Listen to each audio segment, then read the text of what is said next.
webinar program entitled Peace in the Midst of Uncertainty.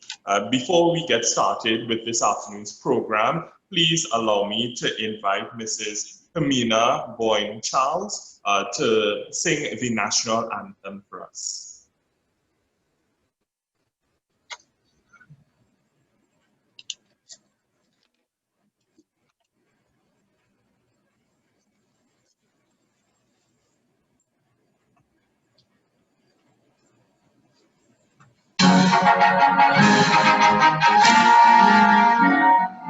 Forth from the love of liberty, in the fires of overthrow, we found as faith in our destiny, we solemnly declare. Side by side we stand, islands of our Arabian Sea. His own native land, we pledge our lives to thee. Every creed and race, by the equal race, and regardless of nation. Every creed and race, by the equal race.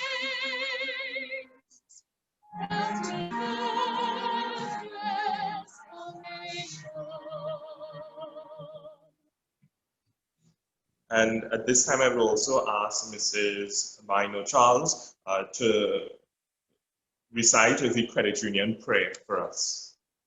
And this is, of course, the Credit Union prayer of Western United Credit Union.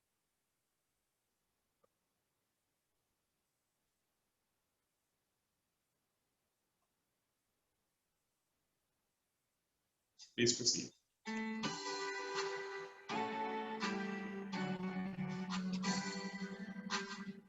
Make me a channel of your peace.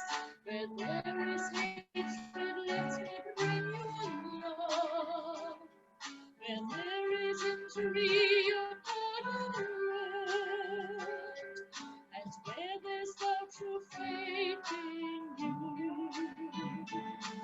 Oh, Master, grant that I may never see so much to be consumed as to console, to be understood as to understand, to be loved as to love with all my soul. Make me a channel of your peace. Where there's despair in life, let me bring hope. Where there is loneliness, only light. And where there's sadness, ever joy. Oh, Master, grant that I may never see so much to be consoled as to console, to be understood as to understand, to be loved as to love with all my soul. Make me a channel of your peace. It is in pardoning that we are pardoned. In giving to men that we receive, and in dying that we bring to eternal life.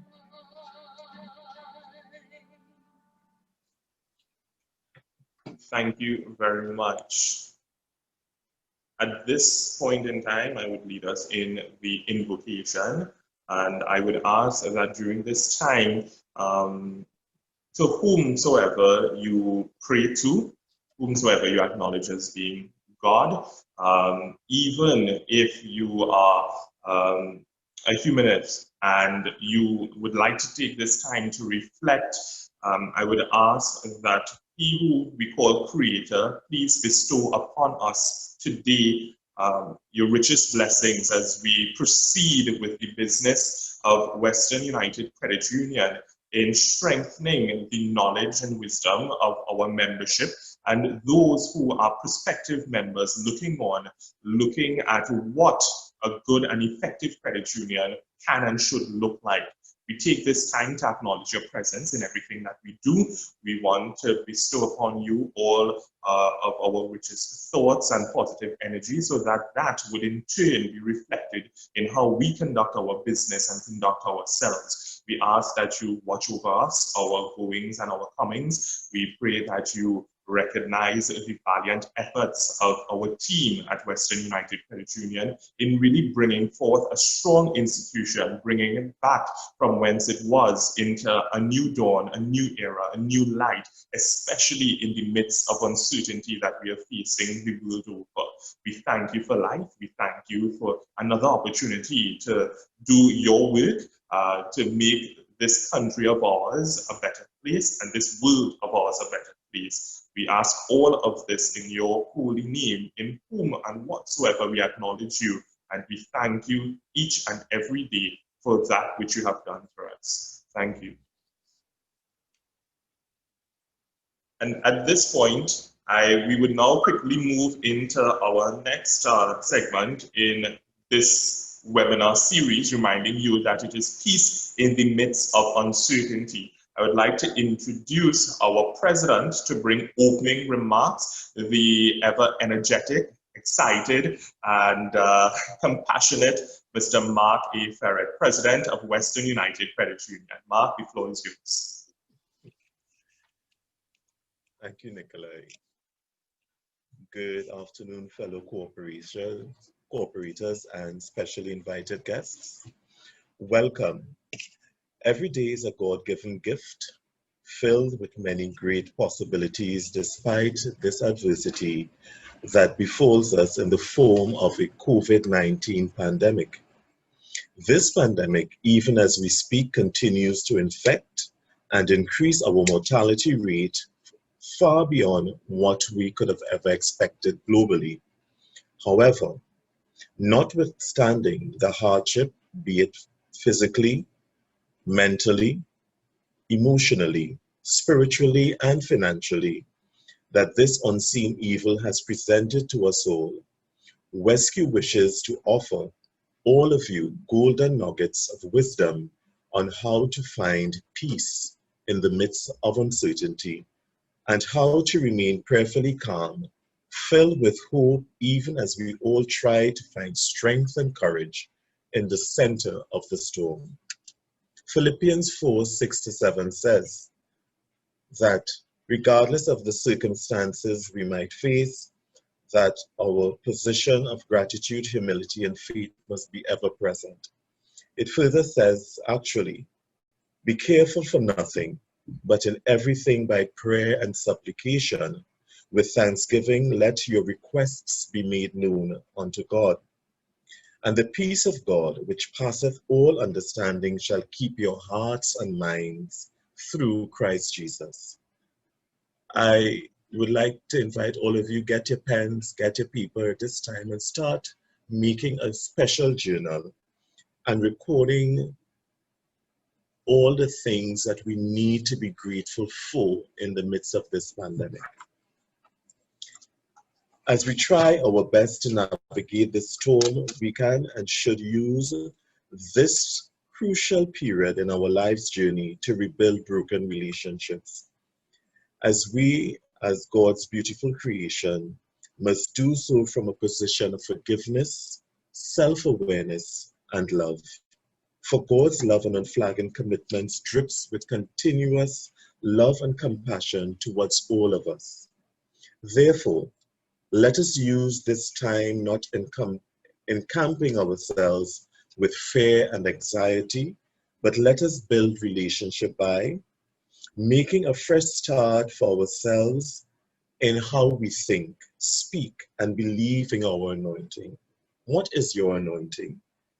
Build positive relationship with your God, building positive relationship with your children, your wives, your husbands, your friends. understanding that the remedy for anxiety is to recognize that you have a God who cares about everything that you are going through. Remembering that faith can be invincible, knowing that anxiety weakens your physical power, and knowing that anxiety has the tendency to lead to sickness and disease. So what are the conversations are you having in your home, at your dining tables with your children and your family? Is it negative thoughts to sink you deeper into further depression? Or are there words of hope that things will get better? So, fellow cooperators, as I hand you back to our moderator, Nikolai, let us open our hearts and minds to receive what is going to be taught to us today. Thank you so much, Nikolai. Back to you. Thank you very much, Mark. And as we move swiftly along into our program, and it's of course a very tight program, but what I want to mention here is this is our first webinar series in a series of other webinars that will be taking place over the next couple of months. And this is an outstanding feat for Western United Credit Union. It shows that we are moving with the times. And even prior to the onset of COVID-19, we have been putting systems in place to be able to interact better with our membership. And you are seeing now today the fruits of our labor. So this is really a moment that membership should very much be proud of as we transform and transition this credit union. And in speaking of transforming and transformational activities, our next item comes from Mrs. Clarice Ramkaran Braxton, and she is of Families in Action, the Employees Assistant Program. And Families in Action, and especially the Employees Assistant Program, they have been well known for coming into the workplace and doing some transformational work, getting employees and employers to think about things differently, how they interact in the workspace, how they can better define things that they do on a daily basis. So we are extremely proud and happy to have Mrs. Clarice Ramkaran Braxton with us, and she is the facilitator for this segment. I'm handing it over to you. Thank you very much, Nikolai, for this opportunity. And I must say thank you for Mr. Ferret, as well as the management and staff of WESCU. And we are very much excited to have this opportunity to share today on speaking about managing our stress and anxiety level during this time of COVID-19. And at this point in time, I just want to kindly ask the host to allow me to share my screen so we can have the PowerPoint presentation up as well. So as we put those things in place, I just want to take the opportunity just to even allow a person to take this time of reflection, because over the last few months, it has been a difficult time for a lot of us. And for some of us, we may have seen great opportunities. We have seen a lot of good coming out of COVID-19. However, in light of all this, it's important that we recognize that different persons manage situations differently. Are you guys seeing my screen at this point in time? Yes, we are now seeing it, Clarice. Okay, great. Let me just put on. Okay, excellent. So at this point in time, we have different levels in which we are our reactions towards this COVID-19 situation may have affected us. And even right where you are, I want you to take this opportunity to reflect. Where has your stress level been over the last few months? I want to take this opportunity to rate it on a scale of 1 to 5. We're going to look at different areas in which we can identify where we've been generally over the last few months in managing COVID-19 and all the different changes that we were faced and we are facing during this point in time. So number one, Are you doing like some persons, and you're definitely doing great? That through COVID-19, I was able to do a lot of self-reflection. I was able to have a lot of time with my family. I'm doing great because I'm able to spend more time with my children and have a more active role in their education. Are you doing great because regardless of what people are saying, I have seen a lot of opportunities coming out of COVID-19. So for the last few months, I think I am at number 1 where I'm doing great. Or are you at number 2 that I'm doing okay? It's not as bad as some people make it out to be, but it's not all that great, but I'm handling it well. So are you number 2? Are you doing great? Or are you number 3, where you're starting to get a bit annoyed? This situation began in March. We were faced with a lockdown that we weren't prepared for, and we were forced to work at home. We were forced to stop going to school. We were forced to stop by doubles. We were forced to not dine in. And it's about time the situation sort itself out. Or we may be annoyed because people are acting recklessly, and it's because of some person's reckless behavior that we're seeing today that the numbers are continually spiraling. So are you number 3, annoyed? Or are you number 4, that you're getting angry? I'm sick and tired of what is happening here. I just need to go to the beach. The place is too hot. I'm fed up of this lockdown. I am angry and I am tired and I'm fed up. Or are you number 5? Are you about to explode, where you feel that you're on the brink of a breakdown? You feel that you cannot handle any further stress, and you feel as if everything is working out in a negative instead of a positive in your life. So right where you are, assess where the situation is for you at this point in time. Are you 1? Are you great? Are you 2? Okay. 3, annoyed. 4, angry. Or are you 5, about to explode? And you see the thing, when we speak about anxiety and we speak about stress, we have to understand that stress is a natural response in which our bodies have. So it's either how our body reacts to challenging situations, responsibilities, and threat in either a positive way or a negative way. So we know stress is both, there are 2 different forms of stress. We have eustress, which is positive stress, and then we have distress, which is our negative response towards stress. And regardless of whichever aspect in which we experience stress, we would see it manifest in different ways, such as our physical reaction, how our body reacts to it, the way we mentally react to it, in terms of sleepless nights, how we overprocess stuff, or even emotionally, where we would see persons experiencing anxiety, they're experiencing panic attacks, etc. They may be experiencing high levels of worry. And you see, the causes of stress is what's most important to us, because every one of us responds to situations differently. And right where you are, you may be sitting and saying to yourself, why are we still talking about COVID-19?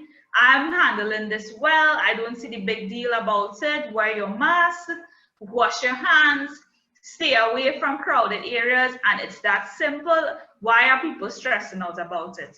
And then there's some other persons. Yes, we know we have to wear a mask. Yes, we know we have to practice safety practices. But yet still, COVID-19 is bigger for some of us, because some of us may have a person who may be at risk. And this could be a parent that you're taking care of, or it may even be a child who has an immune deficiency disorder, and they may be at higher risk of contracting the disease or the virus. And because we care so much about our family that we don't want them to contract this, that we are a bit more stressed. And some persons may be stressed out, may not necessarily be because of someone else contracting it, but even for ourselves.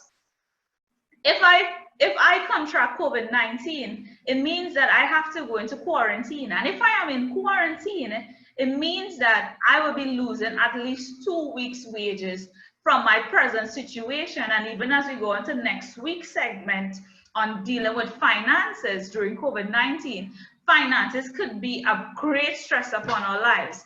So we could see that each person internalizes stress and brings about anxiety on different levels. And it's very, very relative, because how I see stress may definitely be different to how you see stress.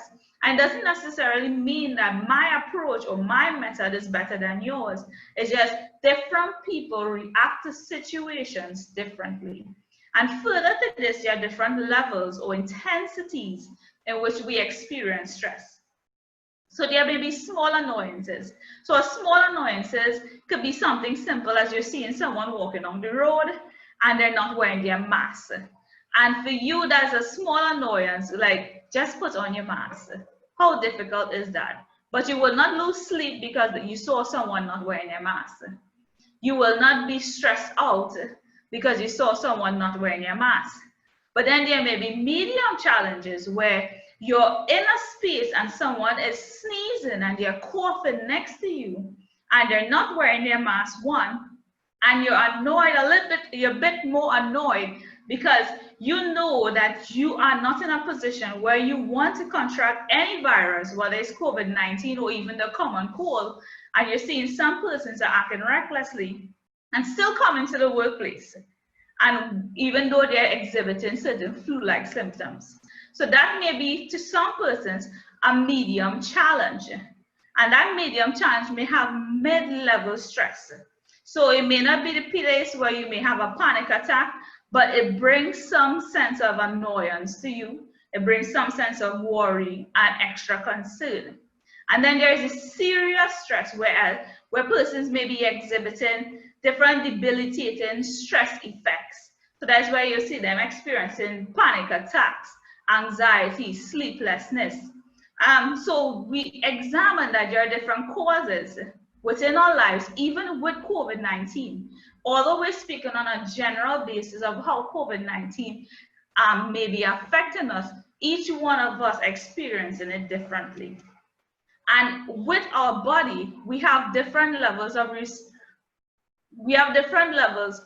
of survival response. So it is natural and normal for everyone to have increased levels of anxiety from time to time.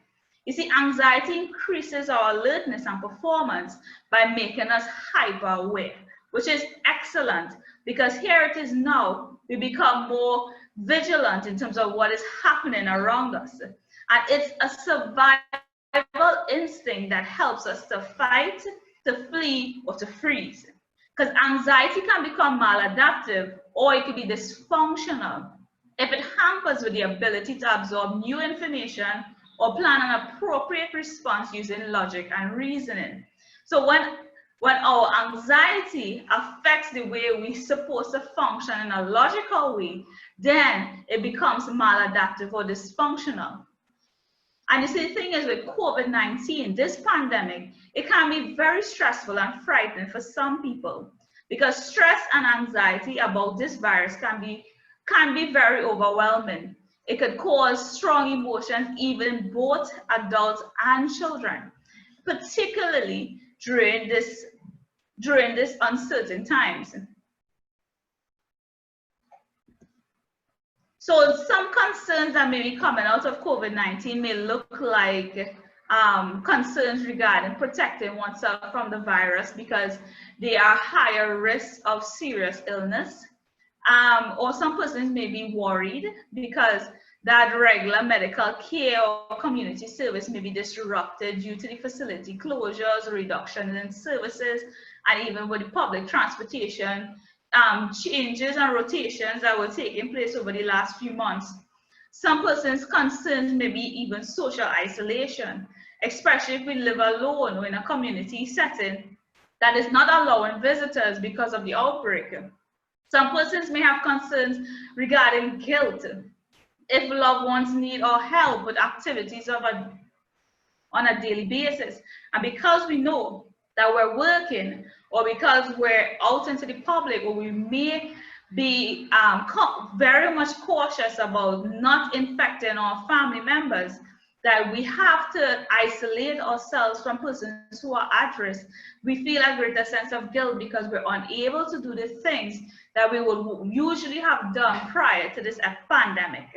We may also have increased levels of distress if we have a mental health concern before the outbreak, such as depression, or we may be living in a lower income household, or even have language barriers for the migrants who are in this country and not fully aware of what is happening. Or we may experience stigma because of the age or perceived likeliness of spreading COVID-19. So as I said, COVID-19 and the anxieties and stresses towards it, it falls on so much different variable backgrounds. And it is up to each one of us to understand that it impacts all of us. Because each person, each one of our life have been altered and directly impacted by this crisis. You see, crisis situations affect people differently. And just because a person is not responding to the pandemic in the way you think they should, it does not mean that they are unaffected. Returning to work after a pandemic is new territory for all of us. And we must have patience with ourselves and others while we navigate the process. And this statement came from Michaela Smith. And what this generally speaks about is just having that patience with one another. So even as Mr. Ferret had done his introduction, and he shared on the importance of having that peace. He shared upon having that patience and being a support for ourselves as well as those that are around us. And this is very much important because each one of our lives has been altered in some form or the other.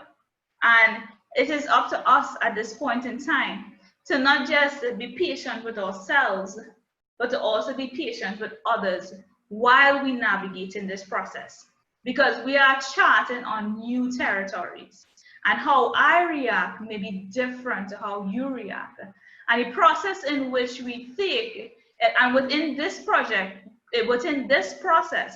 it's important to identify the stress within ourselves, as well as others that are around us. So if you notice this image that's on the screen right now, you would see a man standing in his suit, talking casually to his co-worker, and he soiled himself. So his employee, his co-worker asked him, "What's going on? Are you okay?" And he says, "It's nothing. I always have a pressing urge when I'm stressed. I don't worry about it." And you see, especially within the culture of Trinidad and Tobago, we may find ourselves experiencing stress and not really realize that we're stressing out.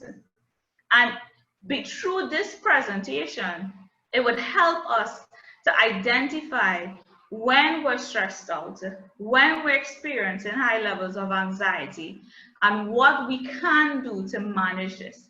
And we don't want to reach in a position like this gentleman. We don't want to continue being in a position like this gentleman, where we're stressed out and we have no idea why it is I'm getting all these chest pain. Why is it I'm getting all these headaches? I don't understand why it is I am so short-tempered for the last few days.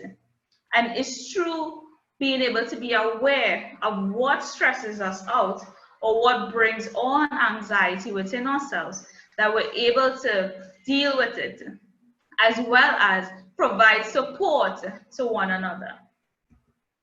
So at this point in time, within yourself, just share a little on how we've been impacted by COVID-19. So how has your anxiety been impacted? How has your stress level been impacted? How has your family been impacted? As well as how have you as an individual been impacted by all these changes of COVID-19? So those of you who are on the live stream, you could post your comments right on these live streams. And those that are on the actual webinar, on the Zoom conference, you could post your comments right within this sector. So we're looking at how you've been impacted from COVID-19.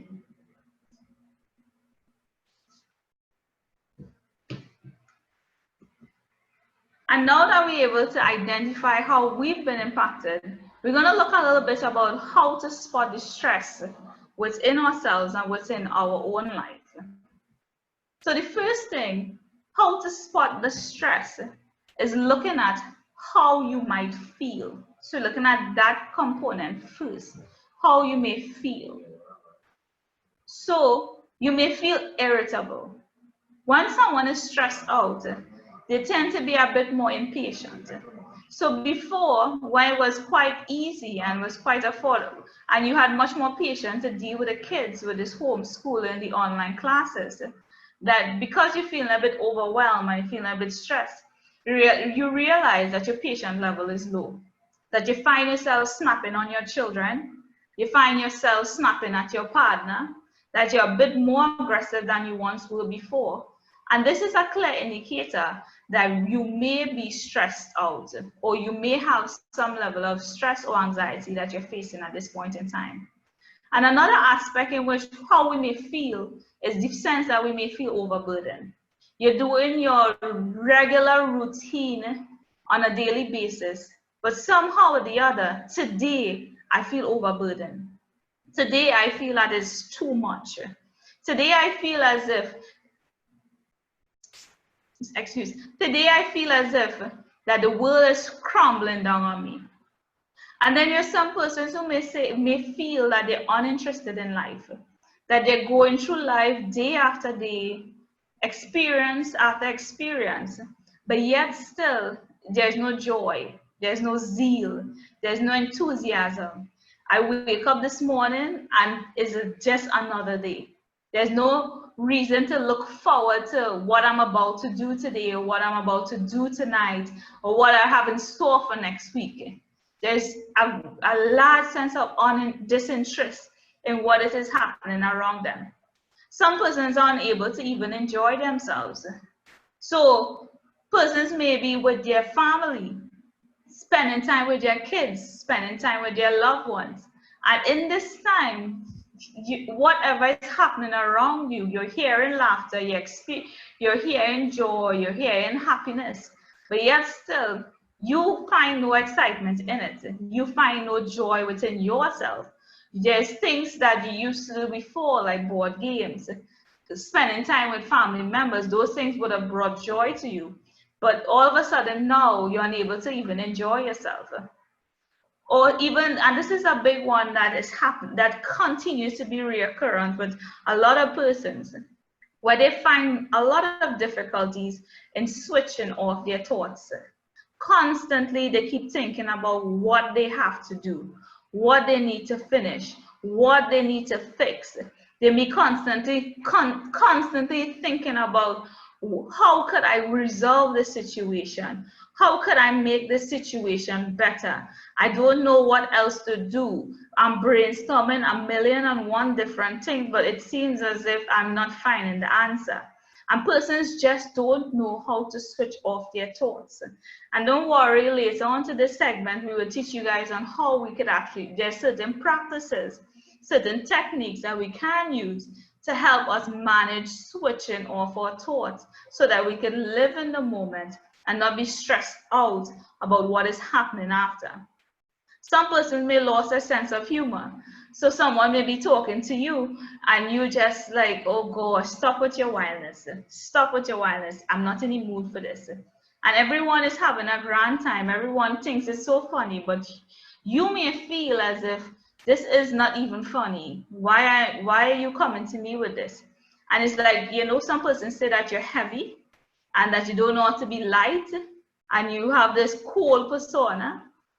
And sometimes that happens when we feel stressed out. We find no joy, we find no humor, no excitement in things that are around us. Some persons feel neglected or even lonely, and other persons are worried about their health. The other aspect we're going to look at is how you might behave. So finding it hard to make decisions. So when it is you're constantly thinking about what is the best option, you may find it very hard to actually make a decision. Or you may find yourself constantly worrying, snapping at people, biting your nails, because that's one of the first things some persons may revert to when they're stressed out, start biting their nails. They may be unable to concentrate. You're eating too much or you're eating too little, and this might be an issue that a lot of persons are facing, where you find yourself eating too much or eating too little during this time.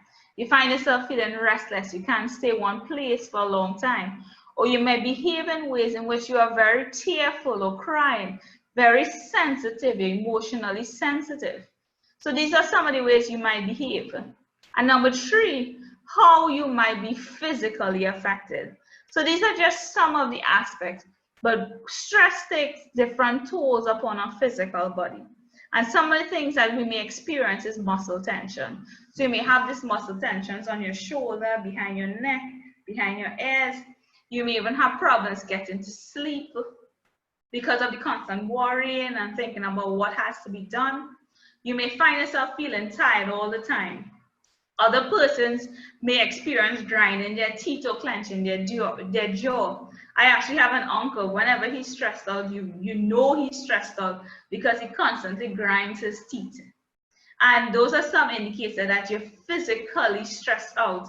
Some persons, as I would have mentioned earlier into the presentation, may be experiencing headaches, getting migraines, experiencing chest pains, high blood pressure, indigestion or heartburn. Yes, persons who have acid reflux, they would know that when they're stressed out, their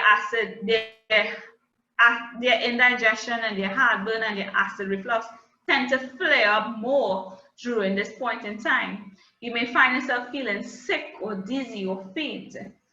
So with all these aspects, these three aspects that we spoke about, that we may experience, we may behave in certain ways, we may feel certain ways, and our physical body may react in different ways. It's important that we pay attention to how we react and how to respond, so that we will know, okay, I've noticed that I've been behaving in ways that demonstrates that I'm kind of stressed out. So it is now important for me to evaluate what causes the stress.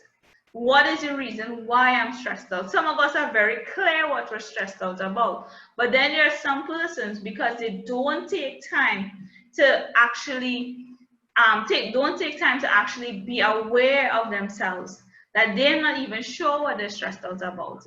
They're not even sure what they're really angry about. They may think that, okay, I'm annoyed because the children talking too much and they're playing too much. But really, in fact, the thing that probably really stressing you out is because your demand, the greater demand that is placed on you. Now you have to be an employee. Yeah, now you have to be a stay-at-home mom. Now you have to be a teacher. Now you have to be a housewife. All these new roles and responsibility, and you feel stressed out. And you may think that, okay, I'm just angry because the kids are playing too much. And that's why it's important for us to do a lot of introspection, a lot of evaluation to understand, why am I feeling the way that I'm feeling? Or why am I behaving? Or why is my body reacting to situations the way it is? So we want to go straight into tips in managing our stress and anxiety level during this time. So the first one, and I place this as number one because I see this as a very high priority. The first one is exercise. You see, working out regularly is one of the best ways to relax our body and to relax our mind. You see, when we exercise, our body releases different hormones, dopamine, endorphins, and these things brings motivation. It gives a greater burst of energy, as well as makes us feel happy. So even if you're experiencing depression or you're experiencing low bouts of emotions or you feel stress, exercise is one of the best ways in which it can help us to relax. It relaxes our physical being and it also relaxes our mind. The other thing is to relax your muscles. So there are simple stretching exercises that you could do. For instance, we always recommend to individuals, if you find yourself in a seated position for a prolonged time, take stretch breaks. So if you may be someone who is working behind a desk for a long period of time, we recommend that every hour you just raise up, do a little stretch, simple thing like stretch your hands over your head. You just shake off, you stand and shake off your arms like this, or you stand and you stand and you touch your toes and just allow your body to hang over. It allows the blood to flow in and out of your body. Take stretch breaks, and these are important. Sometimes when you may be feeling a bit stressed, we would have mentioned that we feel muscle tension. I take this time to do these stretches, which would help you relax your muscles. Get a massage. So some of us may not be able to go by a massage therapist every month and get a nice body massage to loosen all those joints and loosen all those muscles. But we could take the opportunity to create a family bonding time and use this as a time where you could probably reach out to your partner, reach out to your spouse, or even reach out to your children to say, come give mommy a bit of massage, my back is hurting. Give massage, you or even you yourself could do head massages, massage your scalp, massage your temple, and massage different joints, either in your hands and under your feet. And take this opportunity, whether it's your family members may assist you, or whether you can do certain aspects for yourself, get a massage, and not just get it, but enjoy it. This is the time that you would turn off, you would not have your phone with you. This is the time you will not be studying about what do I have to do tomorrow, or I need to prepare dinner next hour. Now is the time for you to actually enjoy this massage that you're about to experience, or the massage that you're going to get. The other way in which you can relax your muscle is having a nice hot bath, a nice shower. One of the best experiences someone can have is filling up a tub with some nice lavender, and as well as some nice sea salt, and allowing the opportunity to taking that opportunity, to enjoy this with a nice glass of wine, or even enjoy this with some nice relaxing music on the background. This is your time to relax that muscle and just take a nice soak in that bathtub. And even if you don't have a bathtub, it's something very therapeutic when we even stand under the shower and allow that water to fall on our head and allow it to run through our body. And most importantly, and one of the ways in which we can relax our muscle is getting a good night's sleep. And a lot of people take this for granted. And I can tell you, even when I was going through my undergraduate and postgraduate studies, sleep was a luxury. But as I grow older, I recognize that sleep is vitally important. And going to bed and ensuring that you have a good, restful night is very, very important. And some persons may say, well, I'm hearing what you're saying, but I find a lot of difficulties with actually falling asleep. And there are some things that we could actually do that would actually help us in getting some restfulness, in having a good restful night. Simple things like switching off, taking your phone out of your bedroom at least 1 hour before you're ready to go to bed. The other aspect is making sure you feel cool. So it may be that you have your bath right before you go to sleep, your night shower right before you go to sleep. You can also make sure that the room is at a good temperature, because if the room is too warm, you will be restless and you may not have a good night's rest. Make sure if you have air conditioning, set it at the right temperature. Some persons like it cool and they sleep under a nice thick blanket and it becomes very soothing. Other things is make sure that you are not on any devices, because blue lights camouflages, it camouflages the blue light from our devices, such as our laptops, as well as our telephones, our cell phones. It confuses our mind thinking that it's daytime. So it causes the mind to think that I need to stay up longer because it's not time to rest. So you stay away from all devices at least an hour before. And some persons may take the opportunity to read a book or to listen to relaxing music. So these are some techniques that you could use in order to actually have a good night's rest. And for persons who may try these things but have issues, it's also good to speak to your doctor about looking at different medications that could help you sleep. So I know over the counter, there are things like calms that actually helps person to get a good night's rest. But this is also important that you speak to your doctor about it, because you don't want to reach a position where you're addicted to this and you need this to fall asleep. So there are different methods that you can use to help you get a good night's rest. So number 3, eat well. Eat a regular, well-balanced diet full of vegetables, whole grains, and lean protein for energy. And you see, our diet is important, and a lot of us don't pay much attention to it because we think that, okay, I just need to eat to stay full. But no, certain foods that we eat actually affects our moods. When you have a high carbohydrate diet, it actually makes you lethargic and tired, and some eating a lot of sugar and certain types of eating a lot of sugar actually affects our mood as well.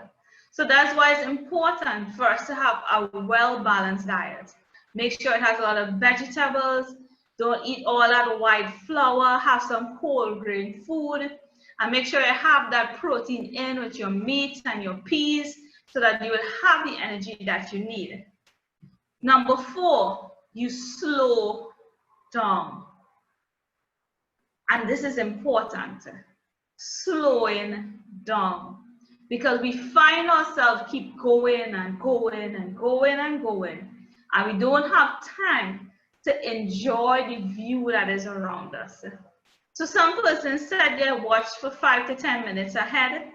Some persons, instead of another recommendation, those who hit the highway on a regular basis, instead of going driving on the fast lane, you switch to the slow lane to avoid road rage. And another thing you can do is to break down big jobs into smaller ones.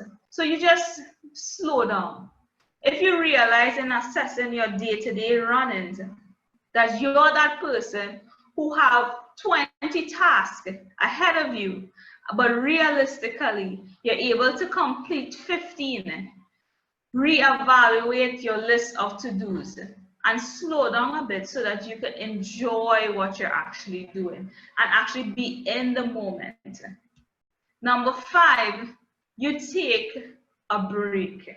So we talk about slowing down, managing how our daily routine looks like, but even within that period of time, you take breaks. And some persons, there are things, there's different techniques and there are different things that we can do, such as meditation. And a lot of people may have different beliefs about meditation, and I'm not asking you guys to go into the spiritual aspect of it. But when we talk about meditation, it's really allowing yourself to be in the moment, allowing yourself to be calm and relax and focus. Meditation is not necessarily a religion. Meditation is not a religion. Meditation is not a spiritual practice. It can be used for spiritual purposes, but meditation in itself is great techniques in terms of calming us and keeping us focused and present in the moment. And then we have yoga. Yoga helps us with the body stretching, as we spoke about. And then there are those of us who could go on to the aspect of prayer, where when situations are beyond ourselves, we go to a higher being, whether we call that higher being God, Jesus, Allah, Ganesh, whichever we may call it, Lord, Savior, whoever we may call that higher being. We take that opportunity to reach out through prayer, through affirmations.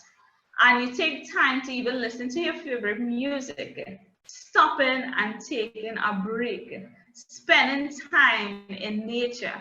And nature has a way of grounding us. When we go into the park, we stand among the trees, we stand on the earth. Nature has a way of grounding us and bringing us back to that place of peace and equilibrium. And number 6, we make time for our hobbies. I notice I didn't say get a hobby or find out what your hobby is. I said make time for that hobby. So whether your hobby is reading, or your hobby is shooting, doing shooting at a range, or watching a movie, or doing drag racing, or fishing, or hiking, make time for those hobbies. Number 7, go easy on yourself. And this is very important because we may want to be perfect, but circumstances and the reality of life don't always allow us to be perfect. We may work hard towards certain goals, but we may not necessarily reach that. And that's not our opportunity to say, I'm a failure and give up. It's an opportunity to assess, where can I improve? What could be done differently? And what is my plan day after, ensuring that I reach my goals? So accept that you can't do things perfectly, no matter how hard you try. And you can't control everything in life. And the things that you can't control, this is where you can leave it up to God to work out. Number 8, eliminate your triggers. So be aware of what stresses you out. Figure out what are the biggest causes of stress in your life. And once you're able to identify it, see if you're able to eliminate it or even at least reduce them from your life. So normally I would make a joke and say, no, I'm not telling you to get rid of your wife or your husband. You look at ways to reduce how situations around your relationship, around COVID-19, around your family life, or even your personal opinion of yourself. Look at how you could eliminate the stress or ways in which you can reduce the impact it may have on your life. And number 9, deep breathing. So it's important to stop and take a few deep breaths. So right where you are, I want you guys to do this activity with me. I'm not going to carry you into a trance. It's not hypnosis. It's just taking the opportunity now to actually do what our body is designed to do, but do it a bit more mindful. So you're going to do a deep breathing exercise, and it's very simple. And this deep breathing exercise, it could be done at any time on your own, wherever you are. And it's very, very helpful in terms of bringing that balance back into our body. It brings us back to a state of equilibrium and help calms us when we're feeling, calm us when we're feeling anxious or we feel as if we're stressed out. And this is something I practice regularly. So even though I'm accustomed doing sessions and accustomed doing training sessions, I would always find myself doing deep breathing exercises before I start any session. Anytime I feel that I'm a bit anxious, I do these exercises and it helps calms me. So I'm not sharing something to you that I don't practice myself. So right where you are, I want you to sit in a comfortable position with your hands on your lap and ensure that your feet are flat on the ground. You're not going to cross your legs. You're going to have both feet flat on the ground. And at this point in time, I want to ask you to close your eyes. Just close your eyes. And just imagine yourself in a relaxing place. Whether this place is on the beach, whether it's spending time with your family, or whether you want to picture a previous memory that you had. It could be the day you got married. It could be the day that your son or your daughter was born. Just reflect on that memory or reflect on that relaxing place. And while you think about this relaxing place or that happy memory, I want you to take a deep breath in through your mouth and exhale slowly through your nose. So you're breathing in for 5, breathe in through your mouth, 2, 3, 4, 5, hold, and exhale slowly through your nose. 1, 2, 3, 4, 5. And we're going to continue to do this. To breathe in. Now breathe out. And as you breathe in and you breathe out, continue to think about this relaxing place. Continue to think about that happy memory. Don't be distracted by the things that are around you. Forget about the noises on the background. And you continue to breathe in. And you continue to breathe out. And even as you breathe in, we're going to use our senses at this point in time. So within that memory that you're focusing on, or within that relaxing place that you're in, I want you to look at 5 things that you could see. You may be able to see this beautiful sunset. You may be able to see cars, children passing. Focus on 5 things you could see. And you continue to breathe in and continue to exhale. And then focus on 4 things you could hear. So whether you're hearing the sound of laughter, you may be hearing an engine rolling, you may be hearing music. Focus on those 4 things that you could hear. And then now I want you to focus on 3 things that you could feel. It may be the texture of the sand that is underneath your feet. You could feel the hand of your loved one holding on tightly. You may feel the softness of your skin. Focus on 3 things that you could actually feel.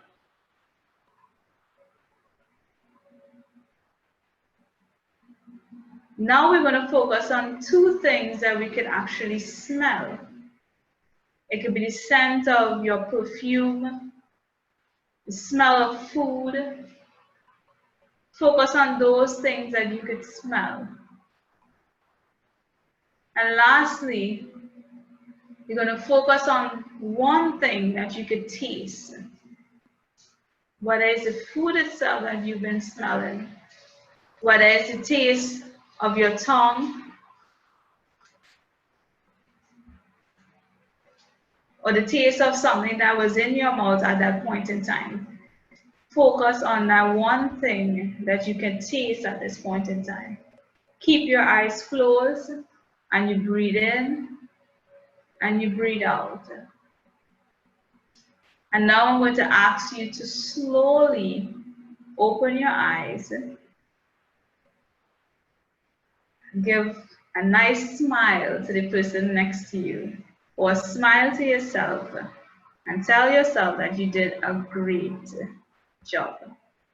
And you see, the thing about deep breathing, it helps center us. And this is something that we could do on our own. It's something that we could practice on a daily basis. And it helps us to remain calm. It helps us to keep focused and keep centered. But most importantly, what it helps us to do is to be present in the moment, because we find ourselves busy and bustling and doing a lot of stuff and putting a lot of pressure upon ourselves and not being able to be in the moment and enjoying the moment. So this deep breathing exercise could be an excellent way in which we can manage our anxiety and manage our stresses. And if it is you are experiencing, you're trying all these different methods and you feel as if it doesn't work or it's not helping you in a way that you think it should help you, you take the opportunity to seek support. It's good to talk about your concerns. It's good to reach out for support. And some of you, well, for employees of WESCU, you may have an EAP service, an Employees Assistance Program. And for those of you who may not have that service available, there's a lot of community service that you could access through the government, through social family support services, where you could Children Authority, domestic violence helpline. There are different avenues that you could reach out to support if you're experiencing stress that you feel that is beyond your control and yet you're not managing it well. And so it's important for you to talk about it. You may have a loved one or a friend that you could confide in. Take the opportunity to talk and not allow things to bottle inside. And this is just a bit of a tip for persons who may be working from home and they have to deal with their families as well. So if you're working from home and you have to work with a baby, you could use a baby carrier to keep the baby close to you, which will help keep the little one calm. Or you can utilize hand-free options such as use a dictation app or even using cordless headphones for your phone. All these things can be helpful in maneuvering and working around. You could use nap times efficiently by trying to schedule work so it will be less intense and able to focus and schedule conference calls during this time. For some of you who may have older children, older kids, or even adolescents, older kids can take some extra responsibilities. And once they set up with some very clear instructions and activities, they can self-manage. But it's also important to still check in occasionally to see that they're actually completing the task that they are assigned to. The other thing is to pay attention to emotional needs. Children may need extra affection and attention during this time. Children are tapped into our emotions as well as the overall energy of the world.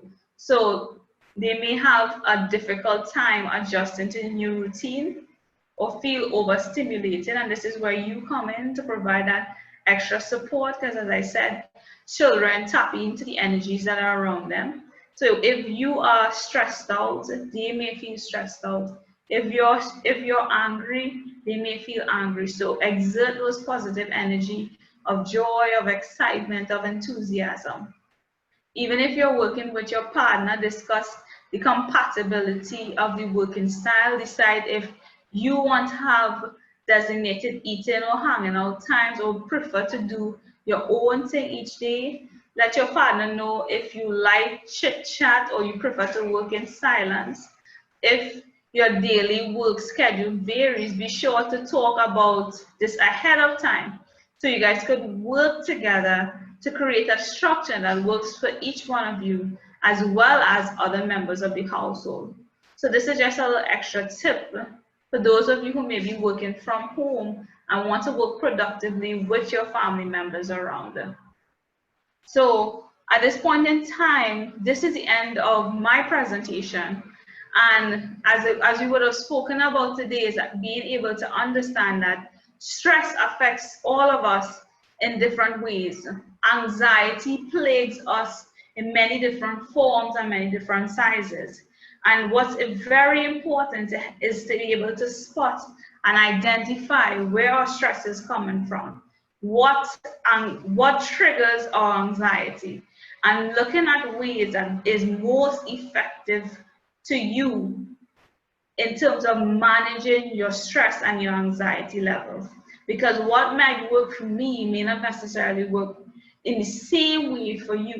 So we had given you guys generalized tips in how to manage anxiety, how to manage our stress levels, but you need to figure out what works best for you. So I know if someone has any question, you can do so after this after my presentation, where you can address your question, whether it's to myself or to Mr. Ferret. And I just want to take the opportunity to say thank you in advance. If anyone is interested in knowing more about Families in Action, we have a 24/7 helpline. So if you are experiencing high levels of stress and anxiety, you could call us at 628-2333, and we have trained professional listeners on the line 24/7 that are able to speak with you and provide you with that additional support you need.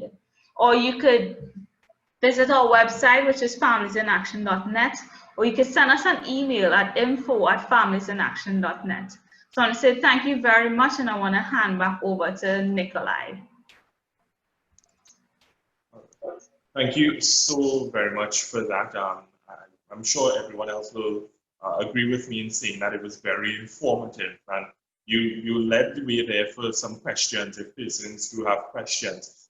So in this next segment here, we're going to keep it very tight. So if persons, based on the presentation, would have any burning questions, things that you want to find out about Families in Action and what you would have described, or even if there are any questions being raised about this and its applicability to the credit union and how we do business, I think now is a perfect time for questions. So we're going to leave the floor open, and questions can be posed to either yourself, Ms. Ramkaran Braxton, or to our president, Mr. Ferret. So at this point, I know persons are also using the question and answer feature, so you can both look there to see if any questions come in.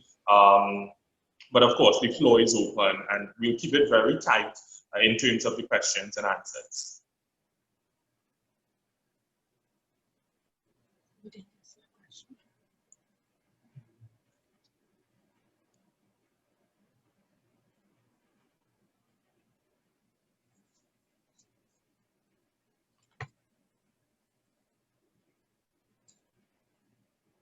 Hi, Chris. So let me just say as well, if anyone has questions who are looking at this as a pre-recorded upload to our social media accounts, you can feel free to pose your questions in the comment section, and we will do our very best to try to answer those questions, because at WESCU, we want to ensure that we have a continuous engagement. So we do monitor our social media accounts, and you can feel free to pose your questions in the comment section below, and we would try our best to ensure that they are answered timely and to the best of our abilities. So I just wanted to put that out there. Thanks, Nikolai.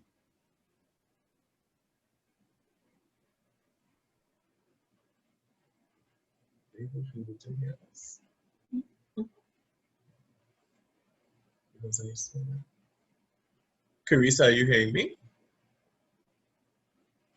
Yes, I'm hearing you clearly. Okay.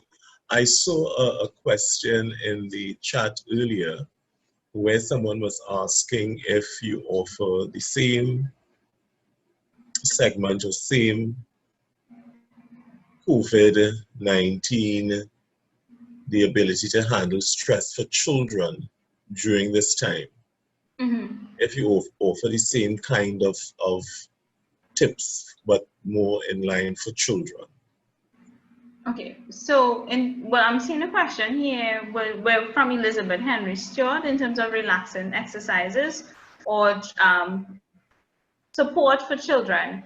As each child, as you know, children and adults, we function differently. But a lot of these things that we shared on, children can use it as well. So even the exercises, it is important to ensure that on a daily basis that we have our children outside and exercising and being in touch with nature and playing, and not just be behind their tablets, especially now with the virtual learning, where they're behind their laptops and behind their tablets from as early as 9 a.m. straight to 2:30 p.m. So even within our daily schedule, ensure that you take some time to have them go outside, to play, to not be in front of that computer after school time, especially during virtual learning. These relaxation and mindfulness techniques are actually effective for children as well. It's just taking your time to explain it to them in levels and ways that they understand. So for example, the same deep breathing exercise, we actually did that with a group of students, and you were amazed. These children were frantic, excited, hyper. And after this technique, they were calm and they were ready to go and have lunch without any fuss. So these techniques actually work with children. It's just finding ways that is individually suited to their own personality and to their attention span. So for instance, if we're doing sessions, like Families in Action, we have a youth ed department where we actually do virtual sessions with students, but our sessions are tailored, those sessions are tailored differently compared to how we would do these sessions with adults. So it will be more interactive, more activities, because children attention spans are different. So even for family members who are looking for activities and stuff that they could do with their kids, I must commend the Ministry of Education approach to virtual learning, where they're using different online programs that are more video centered and stuff that are more activity based. Take advantage of these things, because here it is now, as we spoke about, setting routines for our older kids as well as our adolescents. These activities could be very useful in keeping them engaged and keeping them keeping their minds stimulated. And you really don't want to take this time during COVID-19 to just have our kids dormant. Keep them stimulated. I hope that's able to answer your question. Yes, it did. Thank you so much.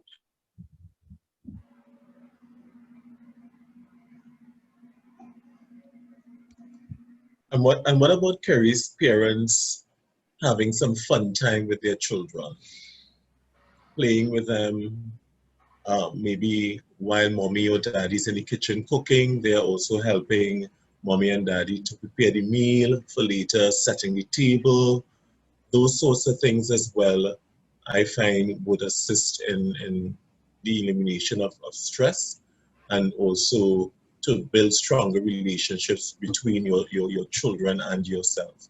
So this is a time where parents should also engage your children more, and maybe have a theater night where the children, you pop some popcorn, you fry some chicken or whatever have you, and you have that special time in the afternoon or during the day if a parent is home, and really create that deeper bond between the child and the parent. Yeah, those are excellent points that you brought forward, and it is important to schedule family time. So whether it's you take the form of having a movie night, like what I regularly do with my nieces and nephew, where we'd have movie nights, and with these movie nights we have a show and tell and all these things like that, because we want to keep them active and keep them involved. And the other thing which I want to appeal to all parents is, when you're having family time, this is not the time to have your phone on Facebook or Instagram or browsing through emails or answering work calls, or even have your laptop in front of you and you're trying to juggle both family time and work time. That is not the time for that. Once family time is scheduled, allow yourself to be fully engaged in that process, because your children will not appreciate to the extent as they should appreciate the time spent with you, because mommy is always working or daddy is always on his phone. So that's also a very important aspect of family time for parents to be aware of as well. Yes. Hi, afternoon. Caris, you hearing me? Yes, I'm hearing you, Helen.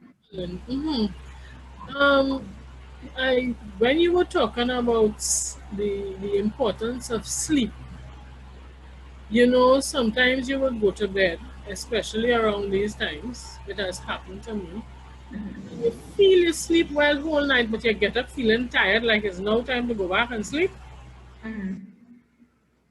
What, you know, I was beginning to think something was wrong. Maybe it is, I don't know. Because I'm feeling like I'm sleeping, but I'm tired in the morning. And that's a clear indication that your body is not getting the amount of rest that it needs. Even though you're going to bed at a particular time and you still feel as if you're tired when you wake up, it means that you have been depriving your body significant amount of rest from before. And sometimes even though we may still sleep a full night's rest based on the dreams and stuff that we have, it has us irritated and active and mentally exhausted by the time we wake up. So that's why it's important even for us to manage our eye portal, because they say sometimes our eyes is the key to our soul. So the things that we watch during the day could affect how we dream at night. The things that we listen to during the course of our day could subconsciously play on us, and it would affect even the things that we dream and even the manner of sleep that we have. So that is why we encourage, especially couples, do not go to bed angry. Whatever issue you may have before, sort it out. If you are worried and stressed out about something before, you just leave it up. So as I said, some persons may revert to prayer. Some persons may revert to, you know what, let me write this down, as Mr. Ferret says, in terms of getting a journal and write down your thoughts, write down your feelings and your path, your journey throughout this time. Take that time to write it out, but don't go to bed stressed. Don't go to bed angry, as well as consistently have a proper sleeping schedule. You may sleep one night straight for a full 7 hours, but it doesn't mean that you've been doing the same thing before. And even some persons may say, like I could give you an example with my mom. She says that she sleeps whole night, but she would be on her phone, then she'll have the TV, or she'll have been, when she's falling asleep, she has her phone in front of her, she has the television on, and she has kids with their iPads on. So when it is, you have all these distractions around you and you're jumping up in your sleep and you're not actually having a full night's rest, you will wake up feeling tired as well. Yeah, I've seen that.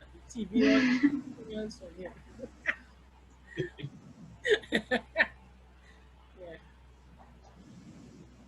All right, thank you. No problem at all.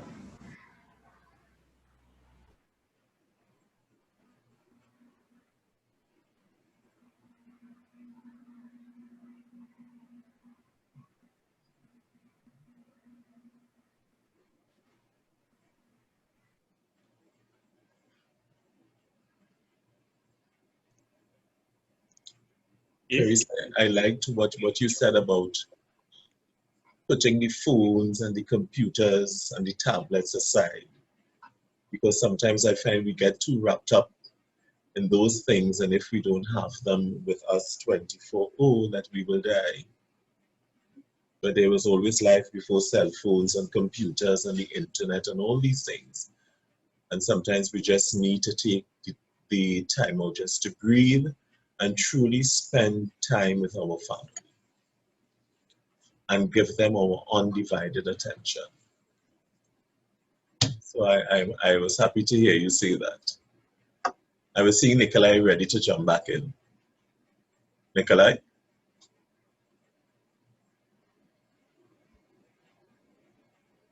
Nikolai? Yeah, sorry about that. Trying to reconnect. So we would now move on to our closing remarks. Again, I just want to remind persons, feel free to make your comments below our social media posting of these videos, and feel free to shoot WESCU a message through our social media portals as well. I can say for a fact that our team responds in a timely manner, and we are adopting and adapting to this new environment. So as we move on to our closing remarks, I would like to invite the Secretary of the Board of Directors for Western United Credit Union, Ms. Dixiane D'Souza, so she will bring closing remarks. Thank you, Nikolai. Hi, everybody. Hi, everybody. So I have been given this wonderful responsibility of closing this session today. So I want to say good afternoon to the president of the Western United Credit Union, the manager of WESCU, Mrs. Karan Braxton, representative of the Families in Action body, and fellow corporators and specially invited guests. Firstly, I'd like to say thank you, Mrs. Karis Ramkaran. That was a very, very lively, informative presentation on helpful tips on identifying and recognizing and dealing with levels of stress towards achieving a peaceful state of mind in the midst of uncertainty. In fact, at this point, I want to say, I don't know, like y'all, I like to make a public declaration. I was listening very carefully to the presentation and I wrote down certain key points and I said I'm going to publicly say what I'm going to do. So I don't know if you're like me, you could put up your right hand and this is what we're going to say. I am going to work out regularly. I am going to relax my muscles. Yes, I'm going to do that. Right. I am going to eat well. Oh, yes. I am going to slow down. Oh, yes. I am going to take a break. In fact, even during the presentation, I was stretching. Oh, yes. I will make time for hobbies. I will go easy on myself. I think that is something that I need to do. And I will eliminate all my triggers. And I will ensure that I deep breathe. In fact, while I was doing the deep breathing, I found myself dozing off into a lovely sleep. And then I had to wake myself up and actually recognize where I was. So it actually really works. So I want to say that these are very useful tips. And there's no doubt that the COVID-19 pandemic has certainly thrown the world in a tailspin and has shaken the pillars of society, resulting in massive job losses and persons suffering with various forms of mental illnesses and anxiety, both nationally and internationally. No one is exempted.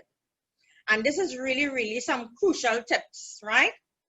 Nevertheless, with these tips and guidelines presented by Mrs. Ramkaran Braxton, once we apply these guidelines, I'm sure we'll be able to manage and stabilize our feelings and emotions to a point where we can remain in peace and be able to manage life challenges in the midst of the storms of life, because this is a really big one that hit this world. I would like to also thank Ms. Hamina Bino Charles, songstress, on that beautiful rendition of the national anthem and the credit union's prayer. I'm sorry that you couldn't give us another one. I believe that one more is guarded and scheduled before this webinar is completed. I will also like to thank the participants for also accepting the invitation, for your interest and for your participation in the first ever webinar held by the Western United Credit Union, which I found was a great feat and requires a round of applause. I don't know if those in virtual land can raise their hands. I would also like to thank the manager, Mr. Norman Barton, and his team for the timely efforts and planning in making this event a successful one. I want to thank you, Mr. Barton. Lastly, I would like to thank the president of WESCU for his excellent leadership, especially during this time in history, giving us a sense of peace and calm already, knowing that WESCU is in the right hands, for his passion and for his vision for WESCU and its members to initiate such a great event, to include the members with the main objective of improving the lives of the membership of WESCU in a holistic manner. And for those who don't know Mr. Ferret, he has been very instrumental in really improving the credit union and has a lot of vision for improving the lives, having a very holistic view of the lives of the membership. He's very, very much interested in people and improving people's lives. So for that, I just want to say thank you. Thank you to the president. And I'm sure that you will agree that after this one, as I am, you are anxiously looking forward to subsequent WESCU events in the future, knowing that we, the membership, because I'm also a member, will receive invaluable life lessons or nuggets towards improving the quality of our life, even during this crucial time, right? And at this point, I want to say, stay home as much as you can, stay safe, and in so doing, you will save lives. Thank you very much. Back to you, Nikolai. Thank you so much, Dixian. And of course, I know that you were alluding to hearing one more rendition from Miss Amina Bino Charles. I know that we have a schedule here for a national song. So I would now want to turn over to her to hear this beautiful voice one more time before we close off.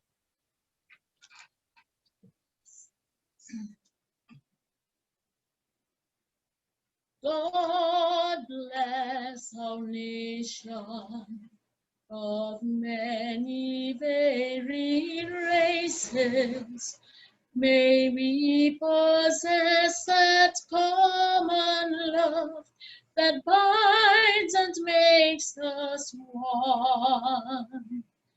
Let it be known around the world that we can boast of unity and take our pride in our liberty. God bless our isles of tropic beauty rare, of flaming Poinciana and shady motel. The warm and sparkling waters that beat upon our shores beat out a tune that seemed to tell we take our pride in our liberty. God bless our leaders, give them grace to guide, bestow on them thy judgment wise, to rule our land aright, to keep the flag of freedom high, that we may sing most lustily, we take our pride in our liberty. We take our pride in our liberty.